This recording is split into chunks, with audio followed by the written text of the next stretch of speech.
वो मशरिक की रिवायत परस्त औरत की तरह अपना जीवन बिताना नहीं चाहती थी। 1934 में अमृता शेरगिल इंडिया वापस लौटी तो जदीद इंडियन आर्ट में इनके फ़न के चर्चे होने लगे। अमृता की तस्वीर में औरत की आज़ादी के मंजर दिखाई देते हैं। ये कहानी है एक मुसव्विरा की जिन्होंने बड़े सगीर में मुसव्विरी के आहंग को तब्दील किया। मैं हूँ ज़िशान नियाज़ और आप सुन रहे हैं उर्दू न्यूज़ की ऑडियो स्टोरी। शहजादी बम्बा सुदरलैंड और बड़े सगीर की फरीदा कालू कहलाई जाने वाली अमृता शेरगिल दोनों ही पंजाब से थीं, मगर इन दोनों के दरमियान एक ऐसा ताल्लुक़ है जो नज़रों के सामने होते हुए भी ओझल रहा।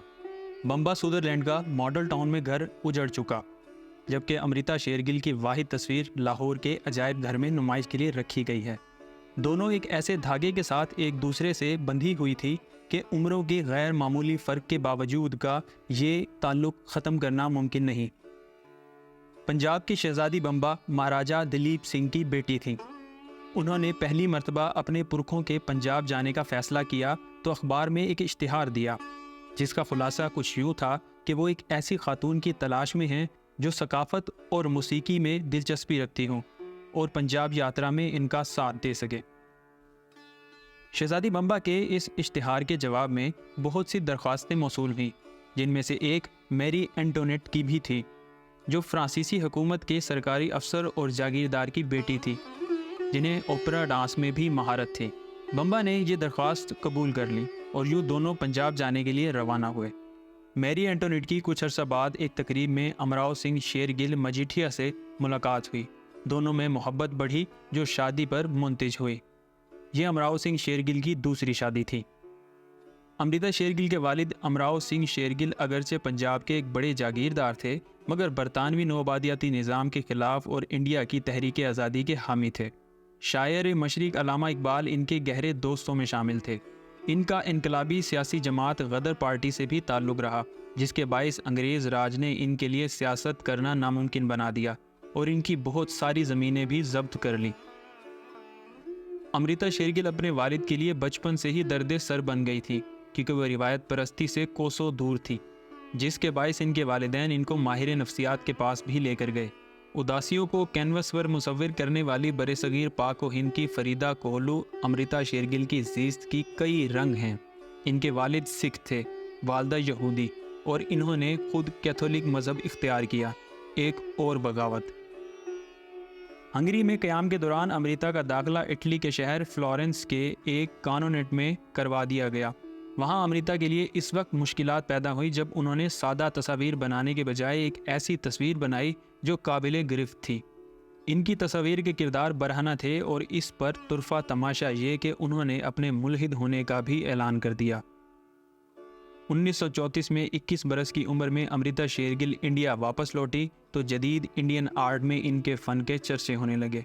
वो मशरिक की रिवायत परस्त औरत की तरह अपना जीवन बिताना नहीं चाहती थी, इसलिए उन्होंने एक बार फिर ख़ानदान से बगावत करते हुए अपने कज़न और दोस्त डॉक्टर विक्टर एगन से शादी कर ली।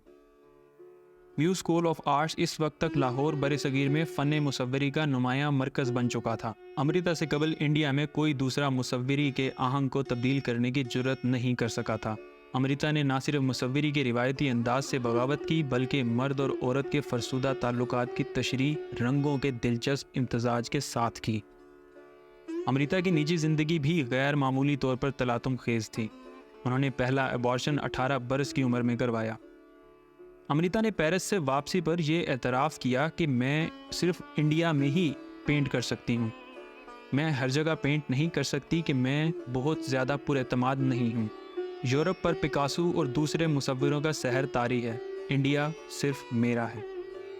ये बहस अब भी जारी है कि क्या उन्होंने वाकई ही ऐसी ज़िंदगी गुजारी। इसका जवाब शायद कभी ना मिल सके, क्योंकि अमृता के पास वक्त ही कहाँ था। वो तो हमा वक्त कैनवस पर झुकी रंगों से खेलती रहती थी। गोया इस हकीकत से आगाह हूँ कि इनके पास ज़्यादा वक्त नहीं है। अमृता अपनी मौत से 3 माह कबल अगस्त 1941 में मुस्तकिल तौर पर लाहौर में मुंतकिल हो गई, जहाँ उन्होंने गंगाराम मैंशन में एक घर किराए पर लिया, जिसकी बलाई मंजिल पर अमृता का स्टूडियो जबकि विक्टर निचली मंजिल पर अपनी प्रैक्टिस करता था। अमृता 5 दिसंबर को अपनी बेवक्त मौत से कबल लाहौर के फ्लैटिस होटल में अपने फनपारों की नुमाइश की तैयारी कर रही थी, जब इनकी मौत की खबर ने शहर के इल्मी हलकों में बेचैनी पैदा कर दी। और ये बहस आज भी जारी है कि क्या अमृता का कत्ल हुआ था। ये भी कहा जाता है कि वो इस बार अबॉर्शन करवाते हुए जानबर ना हो सकी थी। वजह जो भी रही हो, पंजाब और बरे-सगीर ने एक अजीम मुसव्विरा खो दी थी।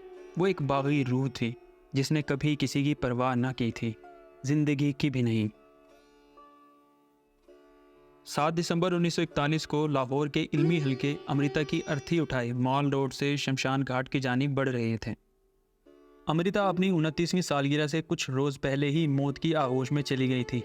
उन्होंने ज़िंदगी से गालिबन वो कुछ पा लिया था जो वो चाहती थी। इनके फनपारों की नुमाइश का इनेकाद इनकी मौत के बाद किया गया। उन्होंने रंगों से एक ऐसी दुनिया बसाई थी जिसे अमृता के चाहने वाले कभी फरामोश नहीं कर सकते।